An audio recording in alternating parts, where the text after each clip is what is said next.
Hello, welcome to the Your Coach podcast, and I am with my special guest Liz Lauzon, who is a runner that I coach, a very interesting person, and has a very kind of, I think, interesting path in running a little bit and stuff. So I'm excited to just like be here and chat running with her. Hi, Liz, how are you? Hi, I'm doing well. Thanks. Nice to be here. Yeah, good. So I mean, why don't we just start off, just kind of tell us a little bit about yourself? Like, I think outside of running, you kind of have an interesting job a little bit. So maybe like just what goes Yeah. on in Liz's life day to day. Liz's life. First, dogs. I feel like a lot of my time is consumed taking care of our pups. But job wise, um, I work in, I guess what you would call corporate intelligence. So I had my background is actually in Latin America, like politics and security, and I did that for many years, which had me living in Washington, D.C., where I live now, and then also Mexico City. And I've worked at a couple of like international governmental organizations doing that, and then I've also worked in the private sector now, obviously, for a couple of tech companies focusing on how politics, security, reputational risk all sort of impact these companies and what they can do to mitigate that. And so, what I do or did, and now I manage a whole team that does this, is sort of kind of watch current events and understand, collect intelligence and try and analyze what that means for the company. But it also means that at the drop of a hat, I like have to answer a call and do sort of like incident response and things like that. So um that's what I'm up to. It takes yeah, trying to find that work-life balance. I use running to like get rid of all the stress. Yeah, yeah. Well, but that's amazing that it's that it sounds like a very, kind of high stress and sort of busy busy job kind of and like I don't Yeah. know, sometimes, I mean I have a job, I work in track and field, and like one of the things we often say is like, no one's dying on the operating table here. But it sounds like somewhat more higher stakes in your world. It is a little bit more higher stakes because it could be the physical security of an employee or employees that we have to pay attention to. It's also the possibly even the physical security of the platform of Mm, users. mm, So my team tries to understand like what's happening um, in the real world and mhm, then try to understand maybe what does that mean for people and users on the platform mm, and what do people and users on the platform, what are they doing that could mean for real world mm. implications? And so it, yeah, sometimes it is really, sometimes there are lives, that they're at risk. Mhm, And so I try to find balance where I can. mhm. But I don't always get to pick when that is. April was a pretty rough month, I'm not gonna lie. Yeah. Um, there's a lot of like school shooting anniversaries that Mm, tend mhm. to um, inspire copycats. Oh yeah, okay. Oh Yeah. wow. All right. But like I said, on the day to day, it's not bad. It's pretty interesting. Mm, The problem set is always changing. mm, And I work with a really great team that's global. mm, So you're always constantly learning from your teammates, and then you feel good about the positive impact that you have. So mm. that's kind of like what I use to sort of keep myself like focused and still kind of enjoy what I do. Yeah. Oh, that's cool. I think I just, I wanted to talk about that and bring it out just because I think, um, everybody runs and there's lots of different, people do lots of different things. And often when we talk about running, we just like talk about running, Yeah, that's and forget that like people do really cool and interesting things, outside of running, especially for me, because like my actual job is also in running. So it's sort of like, uh, you know. But yeah, so okay, so running. So what got you into running? How did you get started um in running? yeah. My mom got Mm, me into running. I think it was always modeled for me. I grew up watching her go outside on her daily runs. She would like drop us off at the bus stop and then go running from there, or she would be finishing up her run and meet us at the bus stop in the afternoon. She was in the military, so I think this was just sort of part of keeping up physical fitness. My dad also ran. I grew up in Fredericksburg, Virginia, where they had a local running club. They put on a lot of races, a whole race series. So I watched my mom do a lot of races. And even my dad, I think three, they both ran the Marine Corps Marathon 3 times. So it's just kind of always been there in the background. Pretty sure I have like a picture of me when I'm like 6 year old running like a fun run 1 mile. Um, Wow. Who's faster in the marathon, you or your mom? Me. That's okay. That's good. You can say that. Yeah. Well, she's inspiring. So I will say that for many years, Did she run the Marine Corps like in full gear like the military folks do? no, she ran it just like everybody else, but she Okay. ran it in the 80s before chip time. So Mm. she told me she would tell me like, oh, it was like 8 minutes on my watch before I even got to cross the start line. So that's like 8 minutes that, Yeah. on their final time that Yeah. she's kind of like, I ran a faster time, but you couldn't track it the way that you can now. Yeah.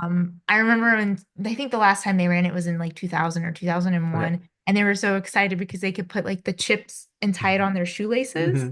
Yeah. So they have an accurate time. And I think she was like it was like she was like 50 right around then. Okay. And she was so proud of herself because she qualified for Boston Okay. age groups running that marathon, which I thought was pretty Yeah. impressive. Yeah. That's nice. Very good. Yeah. Oh, Yeah. cool. hmm That's But awesome. Yeah, so you got into running, because your parents are running, which is yeah. that's pretty great. And then but then like, obviously you knew kind of grow up and do other stuff and you just know, you don't need to keep running. So what made you stay? What made you keep going? Yeah, I actually didn't start like I wasn't on a track team at all at any point. Mhm. I think I started running in high school, kind of dabbled in it because it Mhm. was sort of like exercise for Mhm. health, and that's sort of what I did in college. I did other competitive things like competitive debate and fencing, actually. Oh, fencing. That's Yeah, fun. actually, yeah. I did that for a couple years and but always kind of had like running in the background, Mhm. mostly just to keep up with health, and then just sort of realized that I was better at running than I was at those other Okay. things. And just Mhm. got really into it. Mhm. Nice.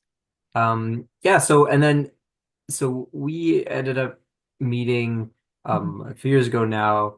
Mhm. What did you tell the story of how we ended up meeting? Because I think it's just sort of interesting, and especially because like it was sort of there was like a marathon group, but you were like not super keen on that. So like, Yeah. yeah, what is your side of this story of how My we side got of the together? story. Yeah. Yeah. So one of your runners in Canada, Anik, was living in DC. Hmm. And I met her. She joined our track group.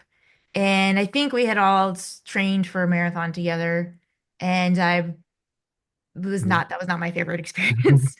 And Okay. she was still working with you, and Yeah. she said that you were coming Mhm. through DC for Mhm. travel, Yeah. and that you'd be willing to talk to our track group and Mhm. sort of talk about um I don't even remember now, but it's just Mhm. sort of like Mhm. training tips and things to focus Mhm. on. And so I came to the talk, listen to everything you had to say. I thought it was really interesting, and then was chatting with you afterwards about sort of like, okay, I have goals, but they're not like long distance running goals. Mhm. That which is sort of like what you were focusing on in your talk.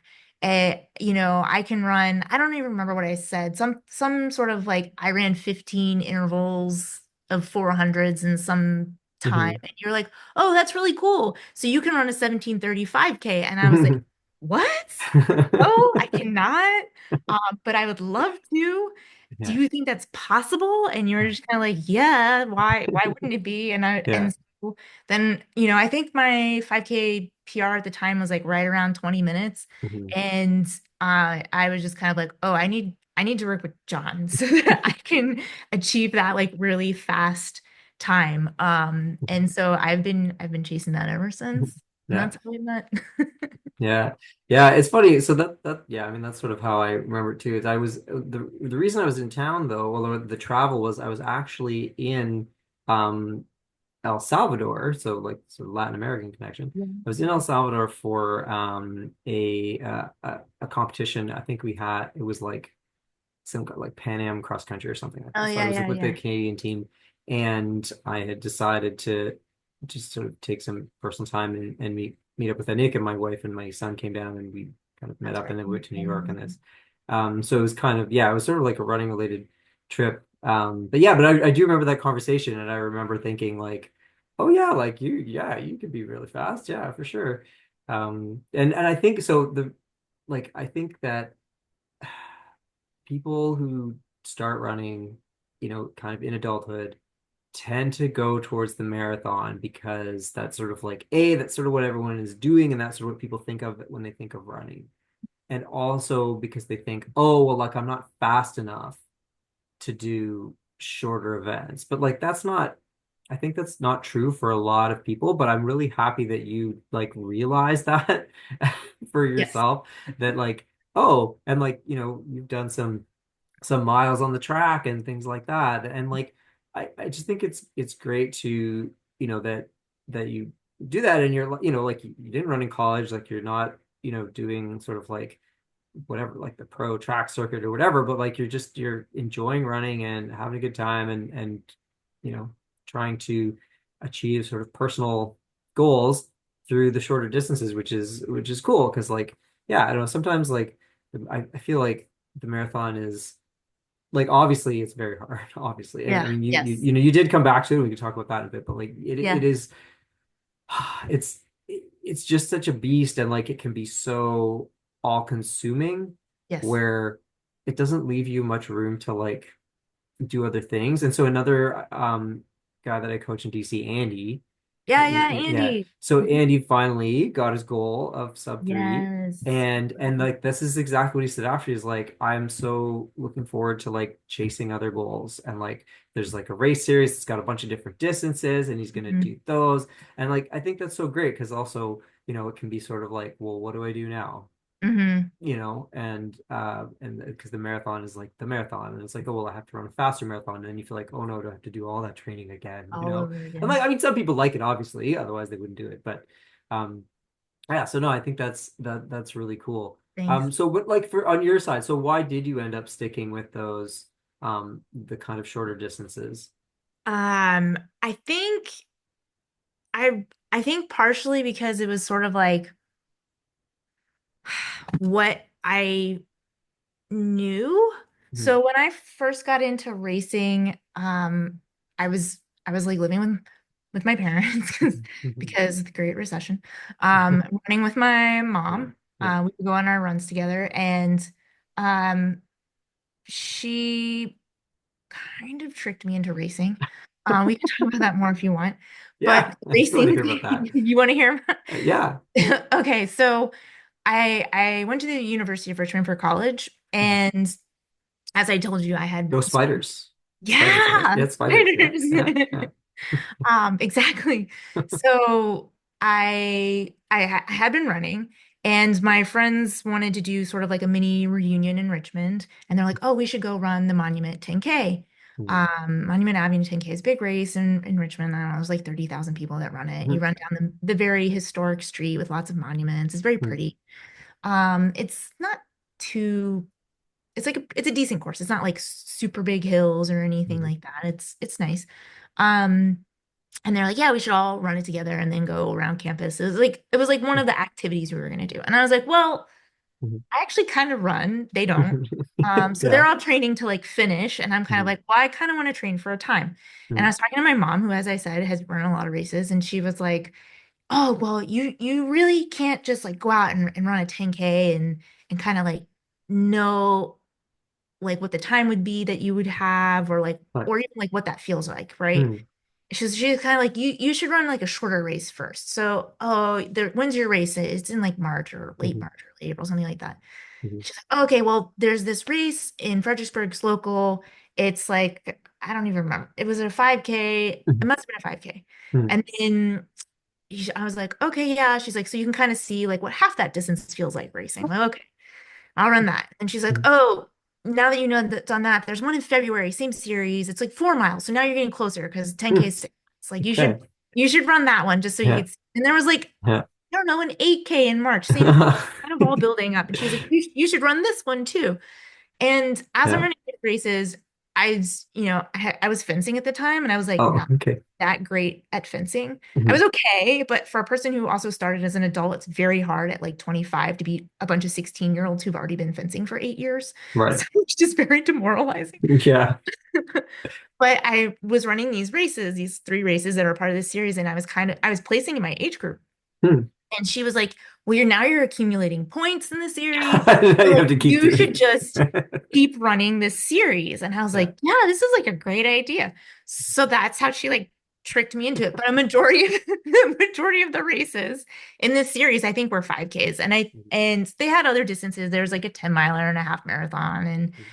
And like I said, like an 8K and 10Ks, or I think there was a 15K too. But it was 12 races. You had to run at least 7.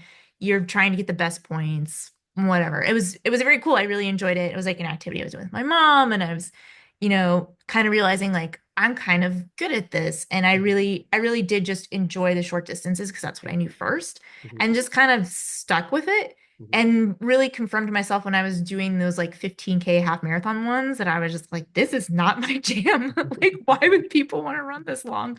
Right. Um, you know, Obviously since then I've run, and that was in probably 2014. So Mhm. since then I've run like several half marathons and 10 milers and 2 marathons.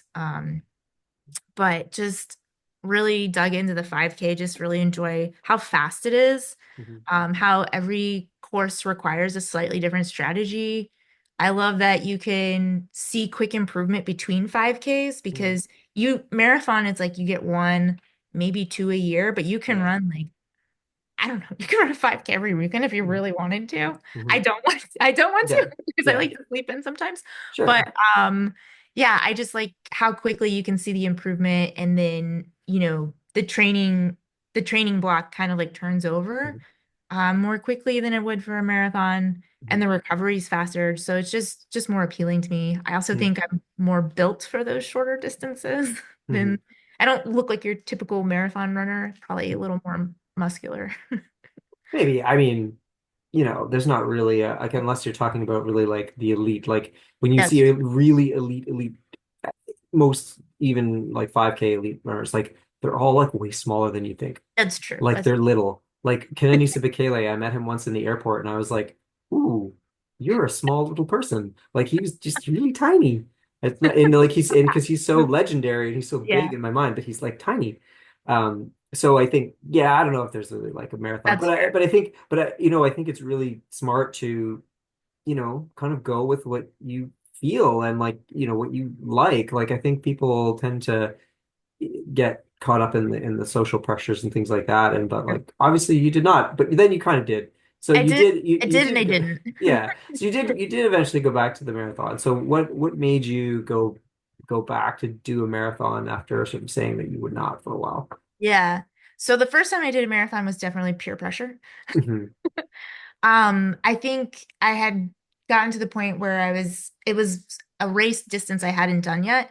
And I was training for, my friends were training, Anik and Julie, and some others were training for the full marathon, and they had a half. And I was like, oh, I'll just run the half. But I ended up doing all the training with them. So they were like, why don't you just run the full? And I Hmm. did. Hmm. And the weather that day was kind of miserable. Hmm. And it was I mean, I met my goal, Hmm. which was to run sub 3:30. I ran Hmm. a 3:26. Um, but it was really just like not a great experience. I was like alone Yeah. on the course. It Yeah. was hot. I hit the Yeah. wall. Like, Yeah. I don't know, there's just so many things that just I didn't love it. I was like, why am I running for this long? It was so sunny. And it was kind of like, yeah, okay, I'm not doing that ever again. I ran the distance, right? Like that's what everybody, oh, you're a Yeah. runner, you run marathons. I'm like, no, but I've run one. I know what it's Yeah. like. Leave me alone. Exactly. Yeah. And that was peer pressure. This last one I ran in December, just this past December, Mhm. it wasn't really peer pressure. Um, it was Julie like encouraged me, but it was she kind of planted the seed of like, Mm, wow, you've gotten really fast. mm, I had a really great 10-mile time last year in the mhm, spring. And the sort of like, I feel like, the goals in marathons are, can you do the marathon? mhm, And then you set like a time goal. mhm, And everybody's very impressed by like a sub 3 hour. And mhm, I was running a pace where I was like, this actually seems like a feasible goal because I mhm, wasn't particularly interested in it just to run another like 3:20 or mhm, 3:15 even because that's like why I mhm. suffer for that Yeah, just to chip off like 5 minutes. yeah, If I could run a sub 3, yeah. that's really the goal itself is inspiring. And then I Mhm, had, friends who believed I could do it, and that mhm, was mhm, also encouraging and inspiring. mhm, And then I had like you said, the marathon can be all consuming, and I knew that from the first time I was training. mhm. And I was in a decent place, like I wasn't moving back and forth between Mexico and the United States, Yeah. living in one place. Huh. I had a stable relationship, and my fiance was very supportive. Mhm, My work is crazy, but at mhm, like more stable, like predictable in some ways than it mhm. had been previously. Yeah. And so I was kind of like, okay, if I'm gonna, I feel like I had all the resources to devote time to achieving that goal or at least trying to achieve that goal. Mhm, I did not run sub 3 hours, as I know, mhm. but I wasn't that far. Yeah. Well, but as you said, like the thing with the marathon is, you kind of get that shot and it's sort of like the number tends to define the person and and like but it's I always think of it as like it's kind of a range and like I don't know, if you're doing it a lot then yeah, like you wanna you have your goal and okay, well, next time I'm gonna do this and whatever. But I think it seems to me that like for your purposes, like I don't know, I think it proved what you wanted to prove to yourself, Yeah, I guess, that you I could think run a so. pretty fast marathon. Yeah. Yeah, I think so. Yeah, it was definitely, so I didn't hit the sub 3, but it was definitely like my B goal, Mhm, right? mhm, Like sub 3:05, which I mhm. got. Yeah. Um, I'm cool with that. I still want to run a sub 3, but I'm cool for a couple years, I think. Yeah. I think I Yeah. just Sure. go back to 5Ks, Mhm, run some 1 miles on the mhm, track this summer, mhm, more 5Ks in the fall. Like those are just more fun to me. It's just way more fun. mhm. Yeah. Yeah. So speaking of fun, so I always ask people like what kind of workouts they like to do best. So what are your favorite sort of workouts to do? I'm gonna Fast. guess it's good. Yeah, I'm gonna guess it's gonna align with like miles and 5K. Fast. The fast ones on the track. Hmm. I actually don't mind your threshold workouts. Those Hmm. are when I can hit pace, which right now Hmm. I can't, which is very Oh, but the threshold, there is no pace to hit for threshold workouts. That's the beauty of it, right? Is you run what it's by feel. So you yeah. run what you're supposed to run, you know. You say that, but everybody always has like it's okay. So in my head, there's a pace that I should be running because Sure. of where I was last year when I was running Mm, threshold and like what that yeah. pace was, what it felt like Yeah. to run threshold was a certain pace. It was like a Mhm. 4:05 last year. Mhm. Yeah. And obviously now with marathon recovery and then Mhm. I had an injury, Mhm. um, my threshold pace is looking a little bit more like my marathon pace was. So Yeah. in my head, that's frustrating, but like, yeah, it is. I also don't like beat myself up for like not hitting that perfect like 4 minute, Yeah. whatever. No, it'll come back. I mean, it is what it is. It's fine. Yeah. No, I'm Yeah. not too worried about it, to Yeah. be perfectly honest. But Yeah. I do like the track workouts. They're Yeah. a jam. Yeah. And then let's talk about the impossible workout. That's good. I did did I have you do have I was Yes, this the week that we're yes. doing the mini impossible? I I don't know. I didn't check. Am I doing the mini? Yes. It's a Oh, I mini am doing the impossible. mini impossible. Yes. This is a new invention that I invented You just sh this week. Just this week you shortened it. It's no Yeah. longer like 20 minutes at marathon pace within a whole mile or a kilometer. I felt Yeah, like yeah, it at, was so the impossible workout is as it's known is like a tempo run, so threshold that's more like half marathon pace for like 20, 25, or 30 minutes and yes, then at the end then you go for like a you kick it. K or a mile like kick like fast. So I can the tell. It's one or the other. Yeah. You can never give So, I mean, we texted about this. So another person that I coach, Alex, who's been on this podcast, and he also does a lot of YouTube videos for Marathon Handbook and stuff like that. So he actually up. documented himself doing the impossible workout on the treadmill. Um, He and succeeded he did succeed. It went well. It was the on the last hard treadmill. workout before Houston, and then he ran like 65 minutes in Houston. He was very Oh like wow. really pumped. Um, so. He cheated. He did it on a treadmill. Well, I see. I don't know. Like, to me, a treadmill is harder. Like, I would not want to do that on a treadmill. I would always prefer to run outside. Hmm. But I do remember there was some workout last year in the summertime that you had me do. And it was like 100 degrees Fahrenheit. So like what is that, 30 something Celsius? Yeah. Um, last year and I was on the treadmill, so it felt great because there's air conditioning. Hmm. And I just like crushed whatever workout you had. Yeah. Whereas like whenever I feel like I'm doing the impossible workout, I'm like, there's wind that you're running against, or like Yeah. some stupid hill shows Hmm. up, and you're just like, you don't have all those other Hmm. variables. Or Yeah. like just pushing yourself Hmm. forward when you're tired. I feel Hmm. like the treadmill, you're like, yeah, I'm gonna keep going. It's kind of helping you go forward. Hmm. But mentally, I agree with you. The treadmill is very challenging. It's not my favorite. I'd very much rather be outside. Yeah. Um, but now I'm Yeah. almost inspired to try the impossible workout on the. Yeah, maybe. So the mini impossible workout, I just like I've been thinking about it for a while actually, because so I am running a little bit more now. Like I kind of took the winter off because like I didn't Yeah, want to run the winter because of my knee and stuff and ice. whatever. Yeah. But I've been running a lot more, and so now I've been doing like the kind of like 5 minute threshold like pretty much every day and all that sort of stuff. And so Mhm. then I this weekend I had a work thing, and one of my work colleagues was here and he needed to do a workout, so we went together, and he was doing 3 times a mile in like 5 minutes, and I was going to do 3 times 5 minutes at my own threshold pace. Mhm. Yeah. And so, but what I did was like I ran the lot for the last one. I ran the K, and my threshold pace is actually I think we're like almost in similar fitness because Oh, my okay, threshold cool. is like 4:10, Yeah, yeah. 4:10. So I Oh, ran that's like a K in like 4:10, and then I just ran hard for the like to 5 minutes. So like 50 seconds hard. So then I'm mm-hmm. like, this is the mini impossible. So you do a bunch of intervals, like 5 minute intervals. Mm-hmm. It depends on how what your threshold pace is. Because like so Alex, I had him doing a couple of these, but like his threshold's like 3:05. So he's gonna do like a K in 3:05 and then go to 4 minutes and then take a break. And Yeah. then yeah. So it's like the interval time depends on you have to kind of like see. Yeah, But you have to compensate for like but I the think like I don't know. So I like it because it's yeah, like it's kind of got this like it's just mentally hard. There's a lot of people that would say like physiologically it's not a good thing to do because you're supposed to like run your threshold and just like stay in threshold, and like if you go over it then it's kind of like defeating the purpose of the threshold. But I think that it mimics like a race, because in a race like you're in your threshold that you're trying to like run as fast as you can and stay controlled, but then at certain points you have to go fast to like go up a ask hill or pass somebody. someone or whatever, It's so the like finish line. You're 100 meters yeah, out. Go, or go, at go. the You can end see the exactly. clock. So it kind of teaches that. So Yeah. anyway. I see the value because I feel like the kick at the end of the race is like my favorite part. And Hmm.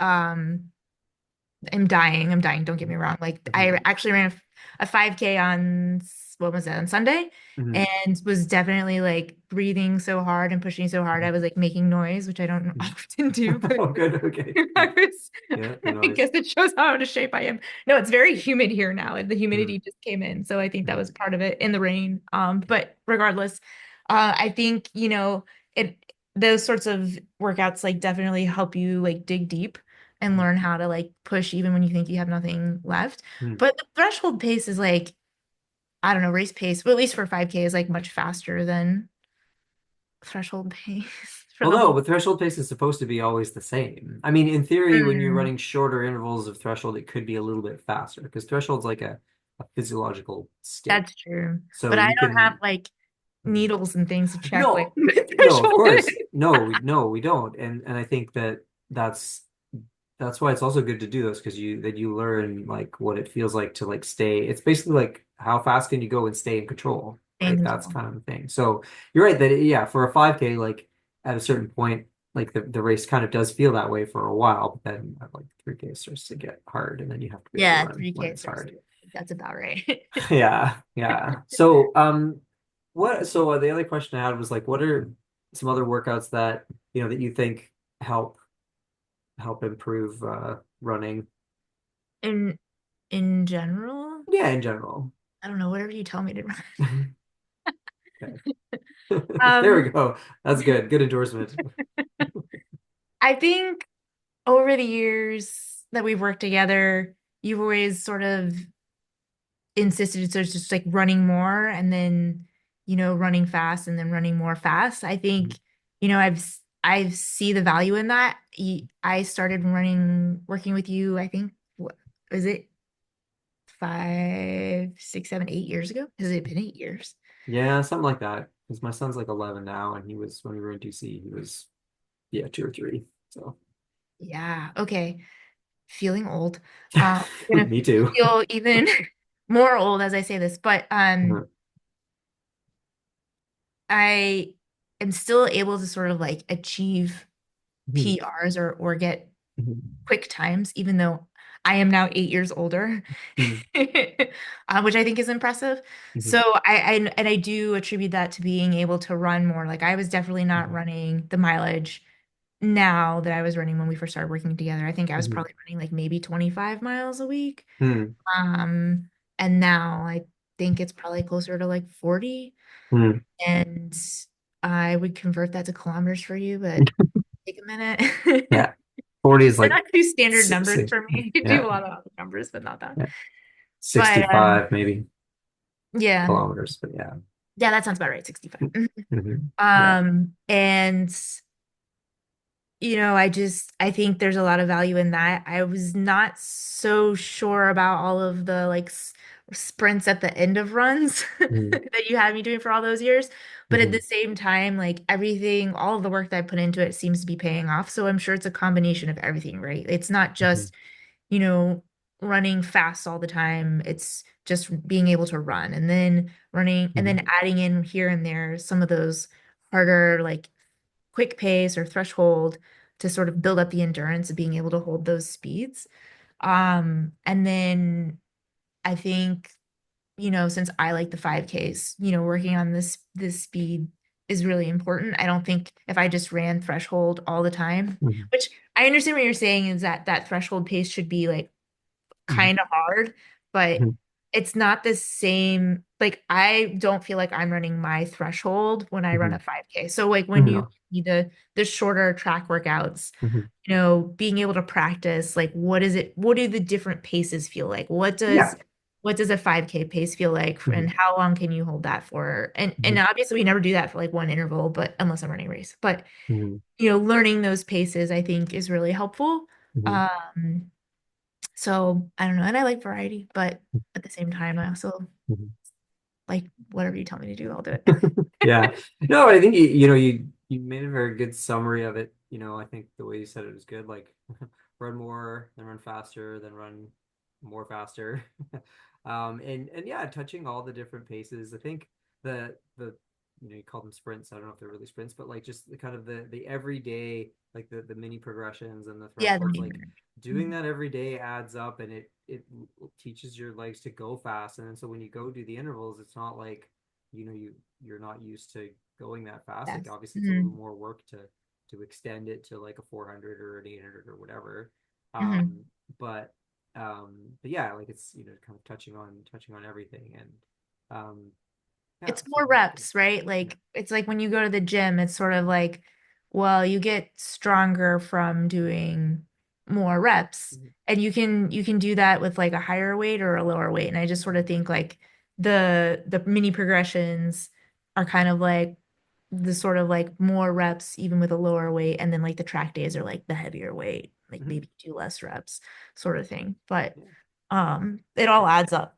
It all makes you stronger, Yeah. faster. Yeah. Okay, so last kind of question, and you alluded to this a bit at the beginning. What advice do you have for runners to balance work and running? Because you've talked about your job and how it's kind of intense and it's like kind of unpredictable and things can happen. So how do you make sure, because you are very consistent with training, so how do you pull that off? I run first. Mm, I wake up, I wake up and I go mhm, run.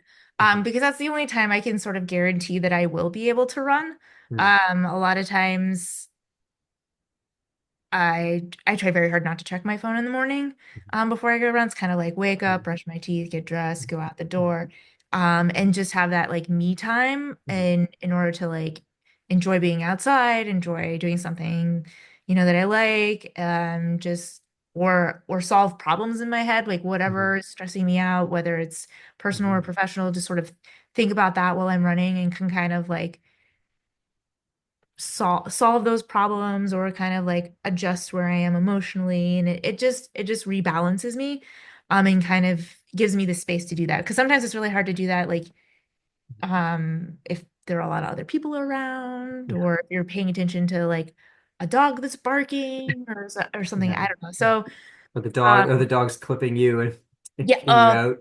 as you know Picasso has done that several times Yeah, um excitable puppies. Yeah, they love running too.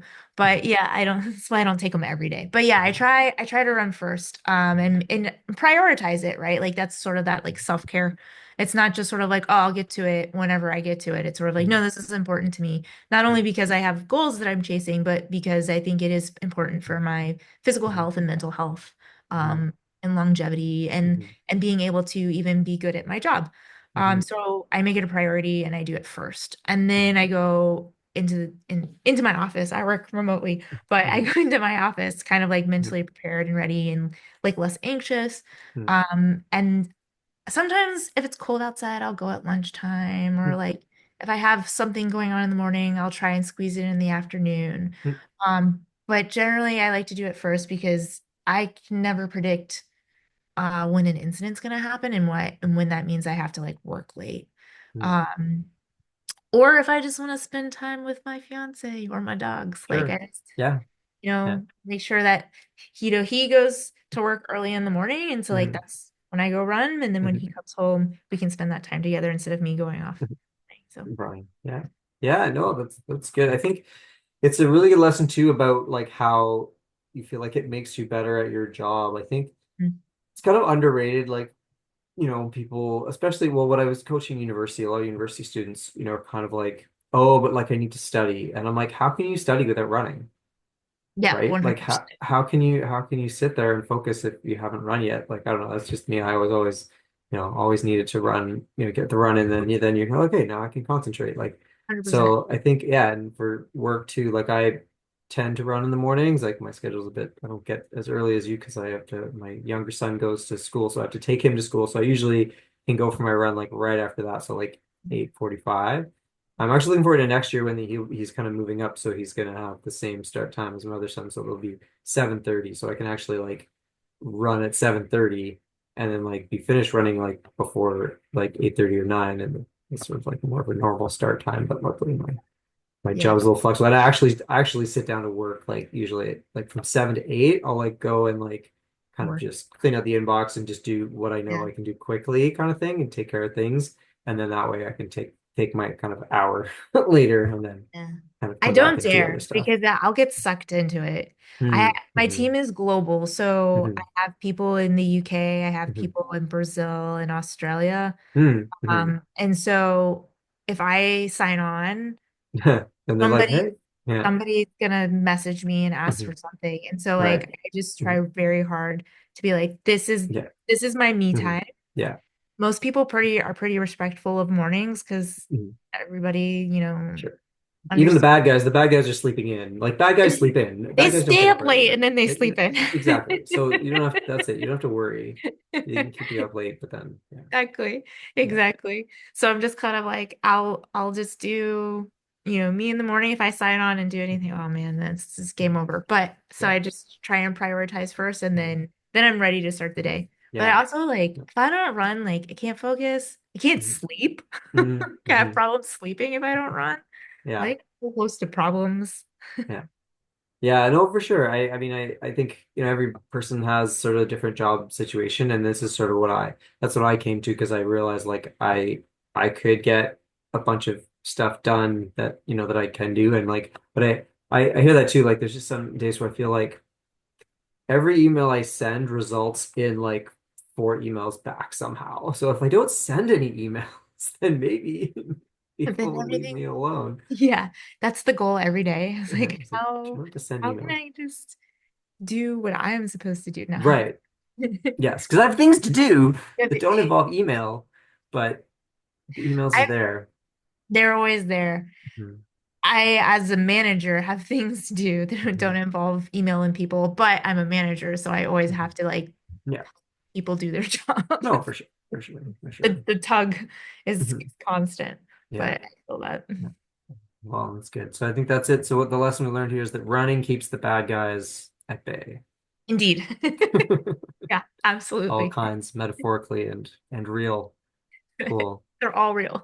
Yeah, exactly. Well, thanks, Liz. I really appreciate you coming on and talking. I think that it's, this is what I try to do is just have people who run come and talk and talk about running and how it fits in their really interesting and cool lives. And so thank you. It was fun. Thanks. Thanks for having me.